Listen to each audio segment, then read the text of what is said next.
تو اللہ کے نبی علیہ الصلوۃ والسلام نے فرمایا ایک مسلمان کی دوسرے مسلمان پر 3 چیزیں حرام ہیں۔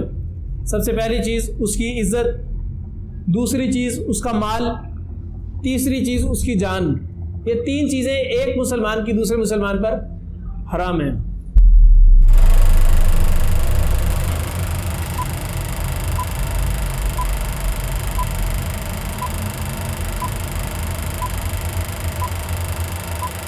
ان الحمد للہ والصلاة والسلام علی من لا نبی بعدہ، اما بعد فاعوذ باللہ من الشیطان الرجیم، بسم اللہ الرحمن الرحیم۔ سورۃ الحجرات ہم نے سٹارٹ کی تھی اور اس کے پہلے لیسن کے اندر ہم نے کچھ چیزیں ڈسکس کی تھی، اس کو ریکال کر لیتے ایک بار۔ بسم اللہ الرحمن الرحیم۔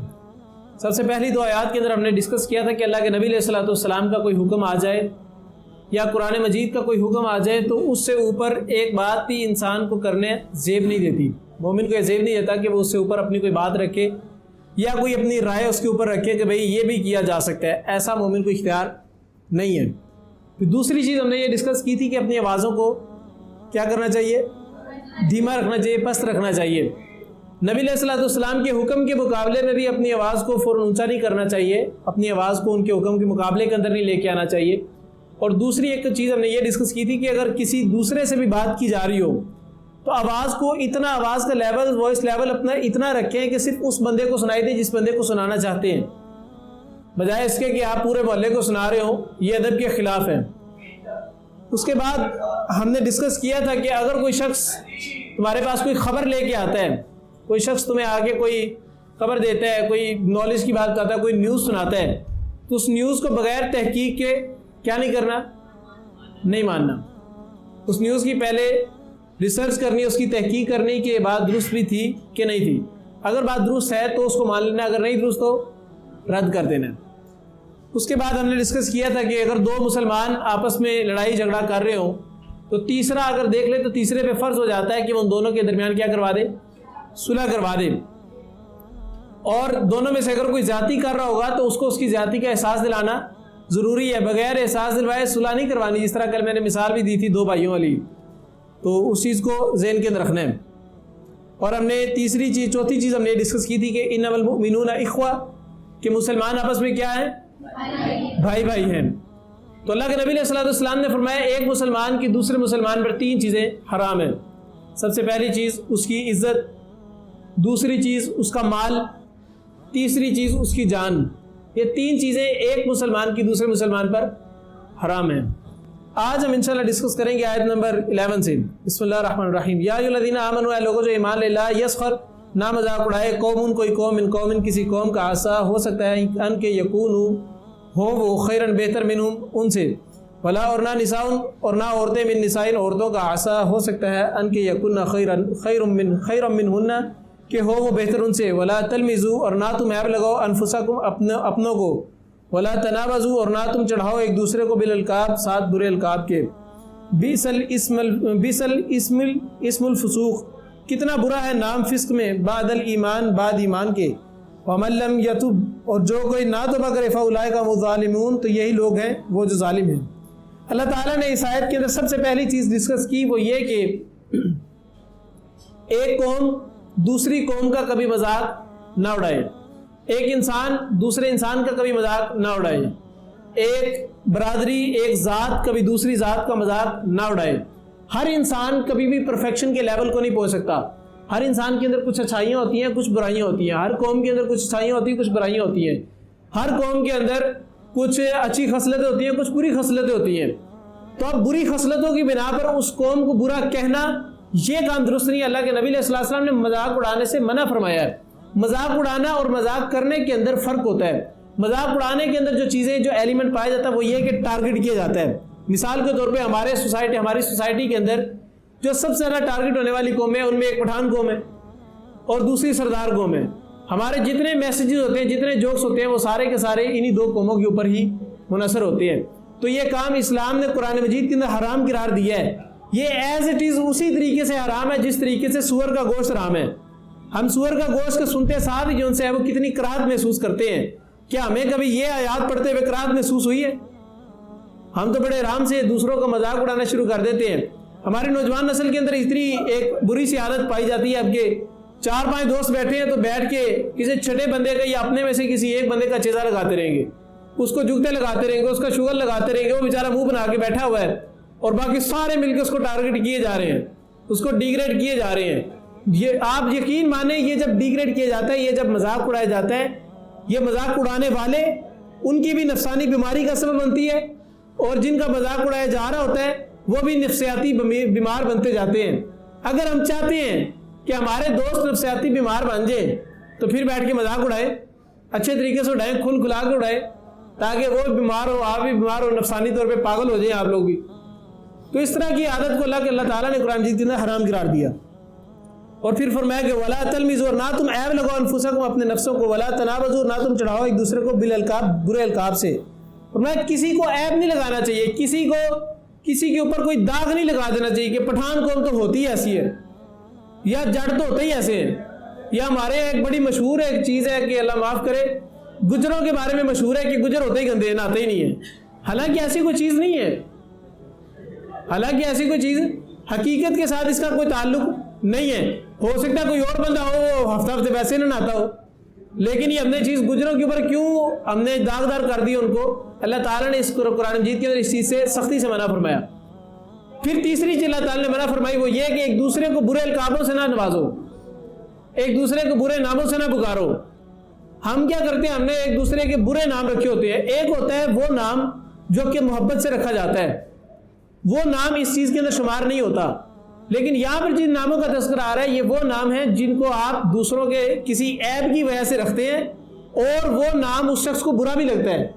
آپ اس کو اس نام سے پکاریں گے اس کو برا محسوس ہوتا ہے, آپ اس کے عیب کی وجہ سے اس کا کوئی نام رکھتے ہیں. مثال کے طور پہ ایک بندہ ہیلدی ہے, آپ اس کا نام موٹا رکھ دیں, یا ایک بندے کا قد چھوٹا ہے, آپ اس کا نام ٹینا رکھ دیں. ہوتا ہے نا اس طرح.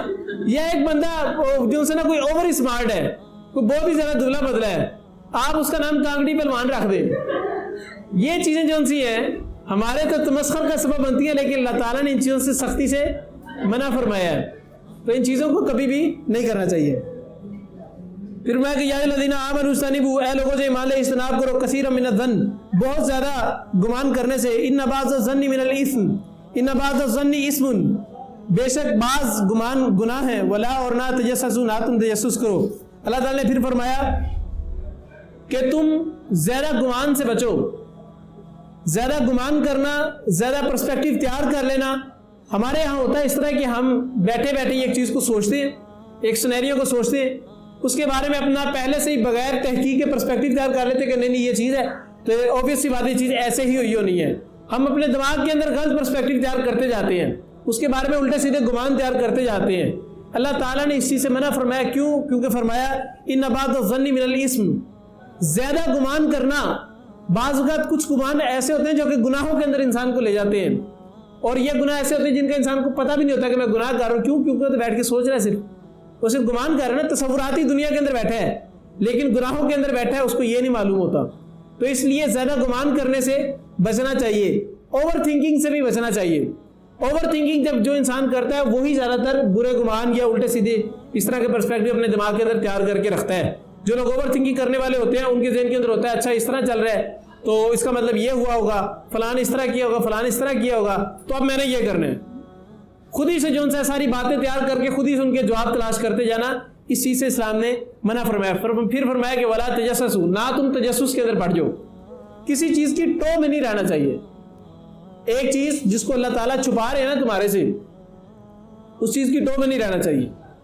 ایک بندہ گناہ گار ہے, آپ کو پتا ہے کہ یار گناہ کرتا ہے, آپ کو شک محسوس ہوا ہے, آپ اس کی تحقیق کے اندر لا جائیں کہ بندہ گناہ کرتا ہے کہ نہیں کرتا.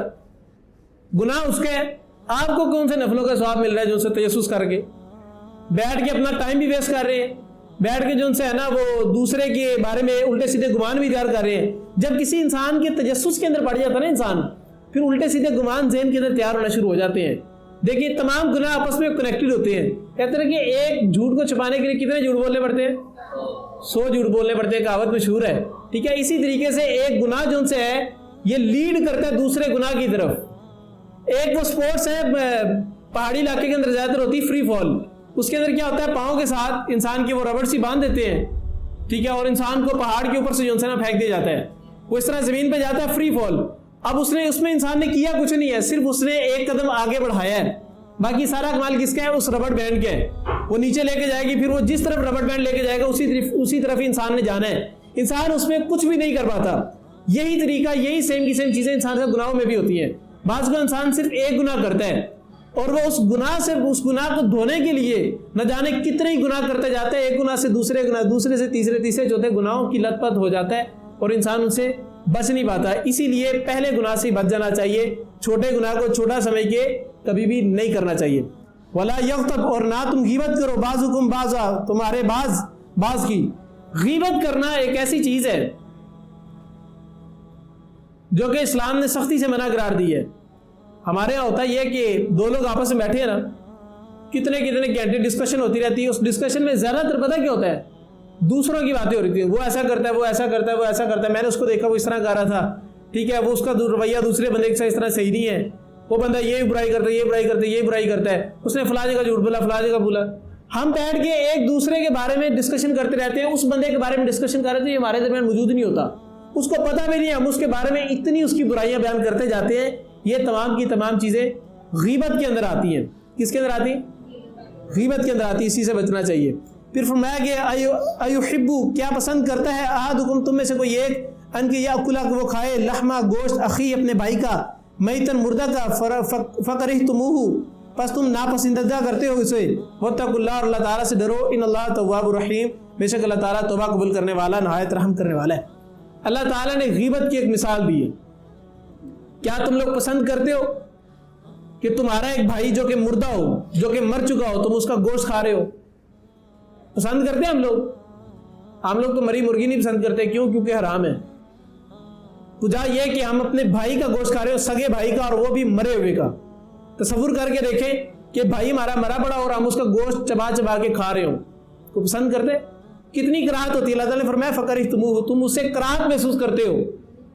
یہ اسی چیز کی مثال ہے کہ غیبت کسی انسان کی کر رہے ہیں, کسی مسلمان بھائی کی, کیونکہ ہم نے پیچھے پڑھا مسلمان آپس میں کیا ہے؟ بھائی ہیں.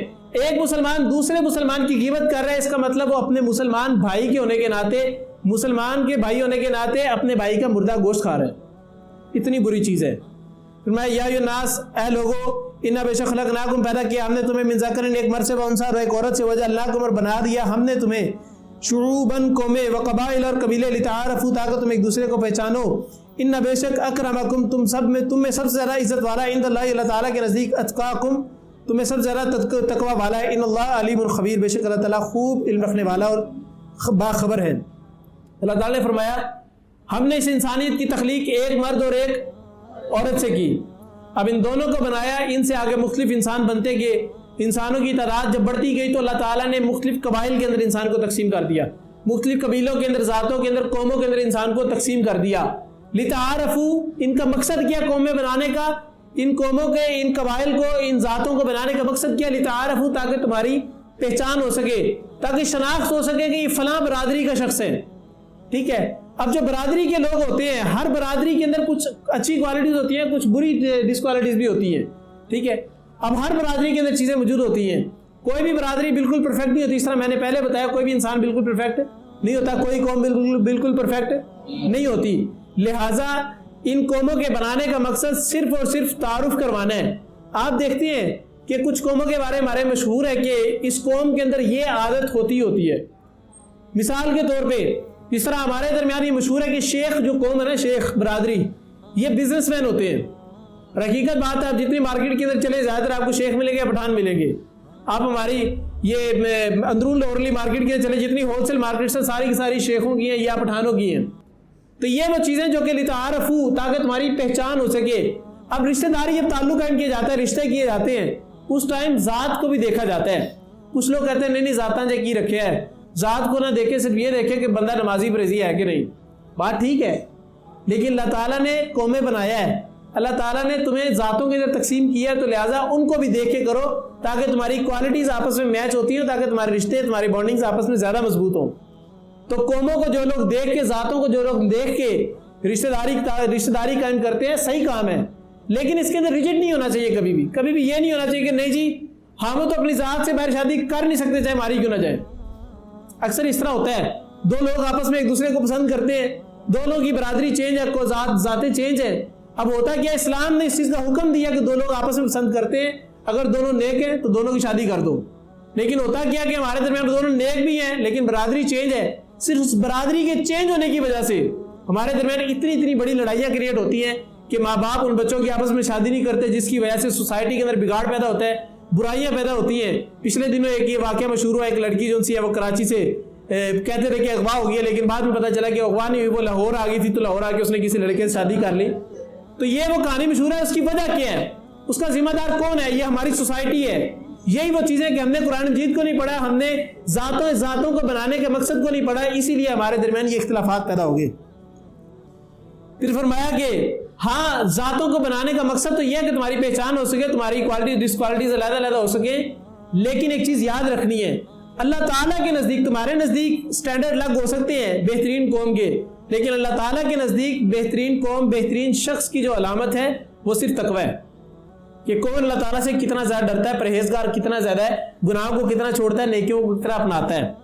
فرمایا قالت الاعراب, کہا دیہاتیوں نے, بدوؤں نے, آمنا ہم ایمان لے, کل کہہ دیجئے لم نہ تؤمنوا تم ایمان لے, ولکن اور لیکن, قولوا کہو, اسلمنا اسلام لائے ہم, ولما اور ابھی تک نہیں, یدخل الایمان داخل ہوا ایمان میں, فی قلوبکم تمہارے دلوں میں, وإن اور اگر تطیعوا تم اطاعت کرو اللہ تعالیٰ کی و رسول اور اس کے رسول صلی اللہ علیہ وسلم کی, لا نہیں, یلدکم وہ کمی کرے گا تم سے, من اعمالکم تمہارے اعمال میں سے, شیئن کچھ بھی, ان اللہ غفور رحیم بے شک اللہ تعالیٰ بخشنے والا اور رحم کرنے والا ہے. اللہ تعالیٰ نے فرمایا کہ کچھ لوگوں نے کہا کہ ہم ایمان لے آئے, ہم مومن بن گئے. اللہ تعالیٰ نے فرمایا تم ایمان نہیں لے کے آئے, تم صرف مسلمان ہوئے, تم نے صرف اسلام قبول کی ہے. اللہ تعالیٰ نے اسلام مسلمان اور مومن کے درمیان فرق پیدا کر دیا. مسلمان وہ ہوتا ہے جس نے کلمہ پڑھ لیا, لا الہ الا اللہ محمد رسول اللہ, ان دو چیزوں کا اقرار جس شخص نے کر دیا وہ مسلمان ہے. اب اس کے آگے کوئی اضافہ کرے یا نہ کرے وہ مسلمانوں کی کیٹیگری کے اندر شامل ہوگا. یہ بات ذہن کے اندر رکھ لیں. ہمارے ایک سب سے بڑا مسکنسیپشن یہ پایا جاتا ہے کہ ہم لوگ ایک خاص مسئلے کو اس بنا پر مسلمان کی کیٹیگری کے اندر سے نکال دیتے ہیں کہ انہوں نے کلمے کے اندر اضافہ کر دیا. کلمے کے اندر اضافہ کرے بے شک 10 مرتبہ کریں, لیکن دو چیزوں کے تو قائل ہیں. لا الہ الا اللہ کے قائل ہیں کہ نہیں سارے مسلمان, محمد رسول اللہ کے قائل ہیں کہ نہیں تمام لوگ. جب ان دو چیزوں کے قائل ہیں تمام لوگ مسلمان ہیں. پھر جس نے بھی ان دو چیزوں کا اقرار کر لیا, اضافہ کرنا نہ کرنا بات کی چیز ہے, وہ بدعت کے اندر شمار ہوتا ہے نہیں ہوتا وہ ایک الگ بحث ہے, لیکن وہ مسلمان کی کیٹیگری کے اندر شامل ہوگا. اب مومن وہ شخص ہے جس نے اسلام کو پورے ایمان کی حالت میں تسلیم کیا, جس نے اسلام کے کلمے کے مفہوم کو سمجھ کر اس پر عمل بھی کیا.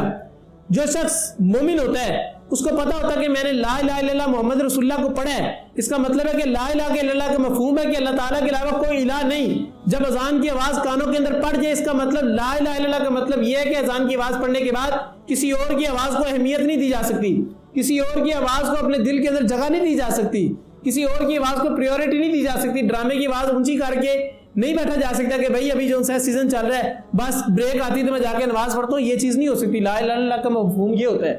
محمد رسول اللہ کا مطلب یہ ہے کہ اللہ کے نبی علیہ الصلوۃ والسلام نے کوئی فیصلہ کر دیا, اس کے آگے مسلمان کو اختیار نہیں کہ وہ رتی برابر بھی کچھ سوچے کہ اچھا ایسے بھی کر سکتے ہیں. اللہ کے نبی نے فیصلہ کر دیا, ہم کہ نہیں ایسے بھی ہو سکتا ہے. اس فیصلے کا مطلب یہ نہیں, یہ مطلب ہے اپنے سے کوئی چیزیں تعویل کرتے جانا. لا الہ الا اللہ کا مفہوم, لا الہ الا اللہ محمد رسول اللہ کا مفہوم یہ ہے. لہذا مسلمان اور مومن کے اندر فرق ہے. اللہ تعالیٰ سے دعا کرنی چاہیے, اللہ ہمیں ایمان کی حالت میں زندہ رکھنا, مومن حالت میں زندہ رکھنا, اور جب ہمیں موت آئے تب کلمے کی حالت میں, ایمان کی حالت میں, مومن حالت میں موت آئے.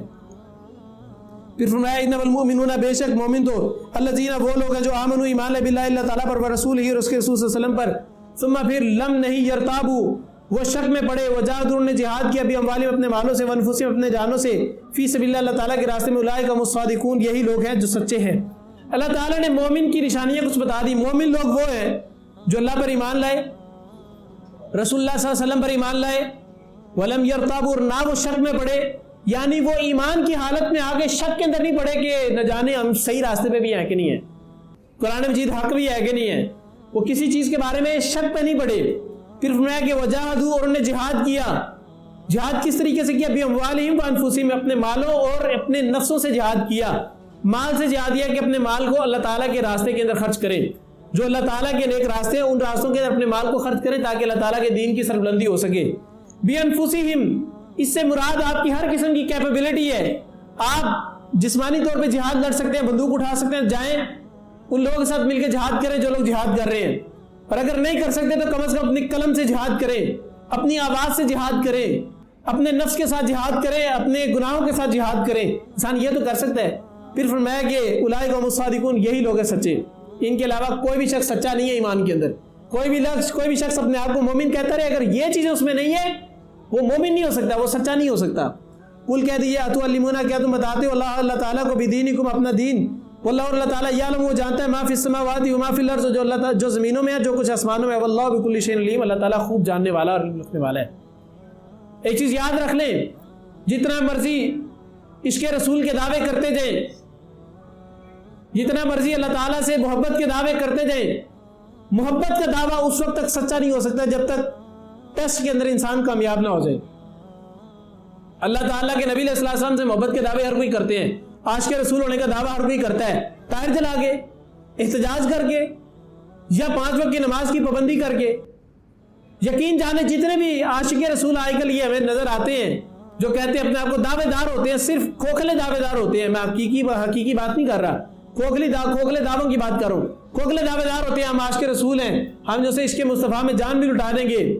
تو لیکن ہوتا کیا کہ وہ ناموس رسالت کے لیے نکلے باہر ہوتے ہیں, روڈ پہ نکلے ہوتے ہیں, احتجاج کر رہے ہوتے ہیں, نمازیں کوئی نہیں پڑھتا.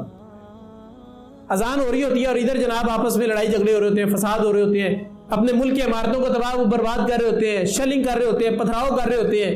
ایک مسلمان دوسرے مسلمان کو نقصان پہنچا رہا ہوتا ہے. اللہ تعالیٰ نے قرآن میں فرمایا کہ مسلمان کا بھائی ہے. تو مسلمان کی ڈیفینیشن یہ ہے, المسلم من سلم المسلمون من لسانه ویده. مسلمان وہ ہے جو جس سے دوسرا مسلمان اس کی زبان اور اس کے ہاتھ سے محفوظ رہے. جس کے مسلمان کے دوسرے مسلمان اس کے ہاتھوں سے محفوظ, اس کا مطلب مسلمانوں کی کیٹیگری میں نہیں ہے. یمنون, وہ احسان جتاتے ہیں, علیہ کا آپ پر, ان کے اسلموں کے وہ اسلام لے. کل کہتی ہے لا تمنو, نہ تم احسان جتلاؤ, علیہ اسلامکم, مجھ پر اپنے اسلام کا, بلکہ اللہ یمنو, وہ احسان کرتا ہے, علیکم, تم پر, ان کے ادا کو, اس نے ہدایت دی تمہیں, للایمان, ایمان کے لیے, ان کن تم صادقین, اگر ہو تم سچے. اب ہمارے درمیان ہوتا یہ کہ ہم ذرا سی کوئی نیکیاں کرنا شروع کرتے ہیں, ہم پر احسان جتلاتے ہیں. مسجد کے اندر جا کے 2 دن 5 نمازیں پڑھ لی ہے نا, تیسرے دن مسجد کی چھوٹی چھوٹی چیزوں پہ نکتہ چینی کرنا شروع کر دینی. اذان 1 منٹ لیٹ ہوگی, یا نماز کے لیے امام صاحب 1 منٹ لیٹ ممبر پہ آگے, مصلی پر 1 منٹ لیٹ آگے, ساری امام نے بولنا شروع کر دیا کہ امام صاحب تسی کر دینا, لیٹ کر دیں ہو, اسی انہیں کم کرنے ہوتے ہیں, ہم یہ چیزیں چھوڑ کے آئے ہوتے ہیں. کیا ہم اللہ تعالیٰ پہ احسان کر رہے ہیں نماز پڑھ کے؟ فرمایا کہ کبھی بھی نہیں, بلکہ اللہ تعالیٰ نے تمہارے پہ احسان کیا. اللہ تعالیٰ نے تمہیں ہدایت دیا کہ تم مسجد میں آ رہے ہو, اللہ تعالیٰ نے تمہیں ہدایت دیا کہ تم نیکیاں کر رہے ہو. اس نیکیوں کے کرنے میں تمہارا کوئی کمال نہیں ہے, اللہ تعالیٰ کا کمال ہے. کس کا کمال ہے؟ اللہ تعالیٰ کا. لہٰذا اپنی نیکیوں پہ اترانا نہیں چاہیے, کیونکہ کل قیامت کے دن جزا و سزا کا دار و بدار نیکیوں کے بلبوتے پہ نہیں ہوگا, اللہ تعالیٰ کی رحمت کے بلبوتے پہ ہوگا, اللہ تعالیٰ کے فضل کے بلبوتے پہ ہوگا. اللہ کے نبی علیہ السلام نے فرمایا تھا. تو لہٰذا نیکیوں پر کبھی بھی اترانا نہیں چاہیے. ان اللہ یعلم غیب السماوات والارض واللہ بصیر بما تعملون. وہ اللہ تعالیٰ, وہ بے شک اللہ تعالیٰ وہ جانتا ہے غیب آسمانوں کا اور زمینوں کا, اور اللہ تعالیٰ خوب دیکھنے والا ہے اسے جو تم عمل کرتے ہو. اللہ تعالیٰ ہی علم غیب کا مالک ہے. کون ہے علم غیب کا مالک؟ کون ہے؟ اللہ تعالیٰ. کیوں؟ کیونکہ اللہ تعالیٰ اس وقت موجود تھا جب کوئی بھی چیز موجود نہیں تھی, کوئی مخلوق موجود نہیں تھی, کوئی چیز موجود نہیں تھی. اللہ تب بھی موجود تھا, اللہ اب بھی موجود ہے جب ساری چیزیں موجود ہیں, اللہ تعالیٰ تب بھی موجود ہوگا جب ساری چیزیں فنا ہو جائیں گی. اسی لیے اللہ تعالیٰ کی ہی ذات وہ ذات ہو سکتی ہے لاجیکلی بھی کہ جس کو ہر چیز کے بارے میں پتہ ہوگا. ٹھیک ہے, اس انسان کو کبھی بھی مخلوق کو ہر چیز کے بارے میں پتہ نہیں ہو سکتا. عالم الغیب, علم غیب کا مالک کوئی انسان نہیں ہو سکتا, کوئی مخلوق نہیں ہو سکتی. ہاں ایک چیز ضرور ہے کہ اللہ تعالیٰ اپنی طرف سے کچھ چیزیں, کچھ باتیں کسی خاص انسان کو بتا دیں, وہ اس کے لیے علم غیب نہیں ہوگی. مثال کے طور پہ اللہ تعالیٰ اپنے نبی کو کوئی بات بتا دے, اس طرح قیامت کی نشانی اللہ کے نبی نے پہلے بتا دی, تو اس کا مطلب کہ اللہ کے نبی علیہ السلام عالم غیب ہے, غیب کے علم رکھنے والے, قطعاً نہیں. کیوں؟ کیونکہ اللہ تعالیٰ نے کچھ چیزیں بتا دی ہیں, جو چیزیں اللہ تعالیٰ نے بتا دی وہ غیب تو نہ رہی. غیب تو وہ چیز ہے جو کہ معلوم ہی نہیں ہے, جو چیزیں معلوم ہوگی وہ غیب میں شمار نہیں ہوتی. پھر فرمایا کہ اللہ تعالیٰ آسمانوں اور زمینوں کے غیب کے بارے میں جاننے والا ہے. آسمانوں میں کیا کچھ ہے اللہ تعالیٰ سب کچھ جانتا ہے, فرشتوں کی تعداد کتنی ہے اللہ تعالیٰ سب کچھ جانتا ہے, فرشتوں کا اوریجن کیا ہے اللہ تعالیٰ سب کچھ جانتا ہے. نور کیا چیز ہوتی ہے اللہ تعالیٰ سب کچھ جانتا ہے. مٹی کیا چیز ہوتی ہے اللہ تعالیٰ سب کچھ جانتا ہے. انسان کیسے بنا, کیسے گیا, کہاں پر جا رہا ہے, کیا کر رہا ہے, کیا نہیں کر رہا, دل میں کیا ارادہ ہے, دماغ میں کیا سوچ ہے, اللہ تعالیٰ سب کچھ جانتا ہے. مرنے کے بعد انسان کے ساتھ کیا ہوگا, انسان کی دوبارہ تخلیق کس طرح ہوگی, اللہ تعالیٰ سب کچھ جانتا ہے. جب اللہ تعالیٰ سب کچھ جانتا ہے تو انسان کے اندر تکبر کس چیز کا, انسان کے اندر خیالات کس چیز کے کہ میں سب سے بڑا ہوں. تکبر تو وہ ذات کرے جس کے پاس ہر چیز کا علم ہے. تکبر تو وہ ذات کرے جس کے پاس ہر چیز کا علم ہے. اس شخص کو, اس ذات کو, اس مخلوق کو تکبر زیب ہی نہیں دیتا جو چیز محتاج ہو. ہم لوگ محتاج ہر چیز کے لیے, کھانے پینے, چلنے پھرنے, اٹھنے بیٹھنے کے لیے, ہر چیز کے لیے محتاج ہے. جو انسان محتاج ہو وہ کبھی بھی خالق نہیں ہو سکتا, کبھی مالک نہیں ہو سکتا, کبھی بھی سربراہ نہیں ہو سکتا. اصل سربراہ کی ذات اللہ تعالیٰ کی ہے.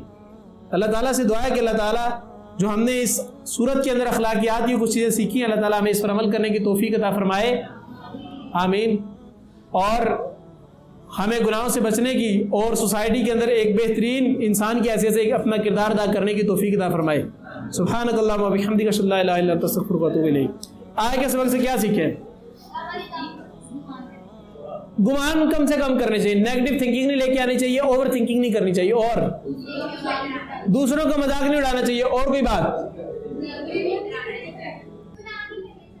گناہ نہیں کرنے چاہیے, نیکیوں پہ اترانا نہیں چاہیے, غیبت نہیں کرنی چاہیے, تکبر نہیں کبھی بھی کرنا چاہیے, احسان کر کے جتلانا نہیں چاہیے. احسان کرنے میں انسان کا کمال کوئی نہیں ہے, لہٰذا احسان کر کے جتلانا نہیں چاہیے. اور کوئی بات تقوی اختیار کرنا چاہیے. کیوں؟ کیونکہ برادریوں کے اندر سب سے زیادہ اللہ تعالیٰ کے نزدیک کوئی ہے تو تقوی کی بنیاد پر. اور کوئی بات برادری کے بعد, برادری کے اندر رہتے ہوئے کسی برادری کی ڈیزگنیشن ہوتے ہوئے انسان کو کسی زوم کے اندر نہیں رہنا چاہیے, تکبر نہیں اختیار کرنا چاہیے. اسیدے رائی ہونے ہیں, اسیدے چودھری ہونے ہیں, یہ چیزیں نہیں انسان کے اندر ہونی چاہیے. تمام انسان برابر ہے. اور کوئی بات جس چیز سے اسلام نے منع کر دیا اس چیز کے بارے میں مسلمان کو اختیار نہیں کہ کوئی اس کے اندر اپنی کوئی رائے سمجھے. اور کوئی بات مذاق نہیں اڑانا چاہیے, الٹے نام نہیں رکھنے چاہیے, کسی چیز کی ٹو میں نہیں رہنا چاہیے, تجسس نہیں کرنا چاہیے زیادہ. اور کوئی بات محتاج کو تکبر زیب نہیں دیتا. بڑی اچھی بات ماشاءاللہ. اور کوئی چیز, یہ جو ہم نے 12 چیزیں سیکھی ہیں آج, اس کو جا کے زندگی میں کم از کم ایک بار ضرور امپلیمنٹ کیجیے گا, تاکہ کل قیامت کے دن ہم اس چیز کے مصداق بن جائے, اللہ تعالیٰ کو ایک گواہی دے سکے, یا اللہ جو تیری کتاب کے اندر ہم نے پڑھا ہم نے زندگی میں ایک بار تو عمل کیا. کہیں یہ کل کو یہ قرآن مجید جو ہے ہمارے خلاف حجت ہی نہ بن جائے, اس لیے زندگی میں ایک بار کم از کم لازماً عمل کیجیے گا انشاءاللہ. چلے جی, سبحانک اللہم و بحمدک اشہد ان لا الہ الا انت استغفرک و اتوب الیک. السلام علیکم و رحمۃ اللہ وبرکاتہ.